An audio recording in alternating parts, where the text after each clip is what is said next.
ഉരുളക്കിഴങ്ങിൻ്റെ തൊലിക്കടിയിൽ ഇങ്ങനെയൊരു പച്ച നിറം നിങ്ങൾ കണ്ടിട്ടുണ്ടോ?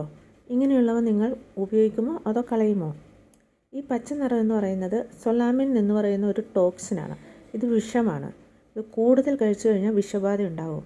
വിഷബാധയുടെ ലക്ഷണം എന്ന് പറഞ്ഞു കഴിഞ്ഞാൽ തലവേദന, ഓക്കാനം, ഛർദി, വയറുവേദന, വയറിളക്കം ഇങ്ങനെയൊക്കെ ഉണ്ടാവും. അതുകൊണ്ട് ഇത് നന്നായിട്ട് ചെത്തി കളഞ്ഞതിന് ശേഷം മാത്രം ഉപയോഗിക്കുക, ഇല്ലെങ്കിൽ കളയുക. ഇത് വേവിച്ചാലും വിഷം പൂർണ്ണമായി മാറില്ല. അതുകൊണ്ട് ശ്രദ്ധിക്കുക.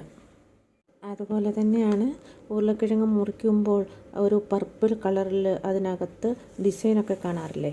ഇത് ഡിസൈനൊന്നുമല്ല കേട്ടോ.